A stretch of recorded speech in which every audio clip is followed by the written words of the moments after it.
지난 10월 서산에서 남편이 휘두른 흉기에 아내가 숨진 사건이 있었죠.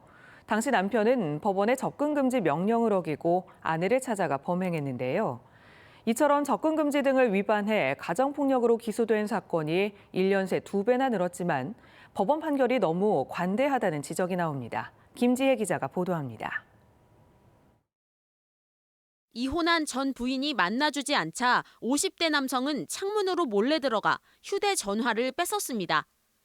열흘 뒤 또 집을 찾아갔는데 이번엔 가스 배관을 타고 들어가 아들의 얼굴을 코피가 날 정도로 때리기도 했습니다. 가정폭력과 아동학대 혐의 등으로 재판에 넘겨진 이 남성은 징역 1년 2개월에 집행유예 2년을 선고받았습니다. 피해자들은 두려움을 호소했지만 남성이 반성하는 점을 고려했다는 것이 재판부의 양형 이유입니다. 반복되는 집과 직장 침입, 메시지 등 협박에 당시 남성에겐 법원의 접근 금지 명령 등이 내려졌지만 90차례나 위반한 것으로 조사됐습니다.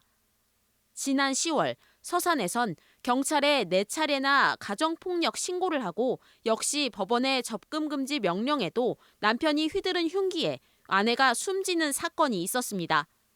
전문가들은 임시보호 명령보다 더욱 적극적인 차단 조치가 필요하다고 조언합니다. 가해자들에게 어떤 전자발찌 등의 어떤 것들을 착용함으로써 피해자 쪽에 접근해 왔을 때 빠르게 경찰이 출동해서 이 피해를 막을 수 있는 그런 제도 장치가 좀 보완되었으면 하는 게.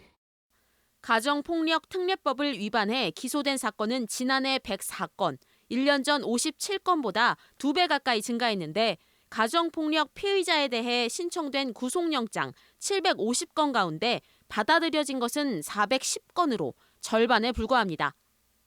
여성폭력의 특성과 속성을 좀 제대로 이해하지 못하고 기계적으로 구속영장 심사를 하는 경우가 많기 때문에 여전히 구속영장 기각률이 높은 것으로 보입니다. 전문가들은 또 가정폭력은 재범률이 높은 만큼 영장 발부 등 재범을 막기 위한 강력한 분리 조치가 필요하다고 지적합니다. MBC 뉴스 김지혜입니다.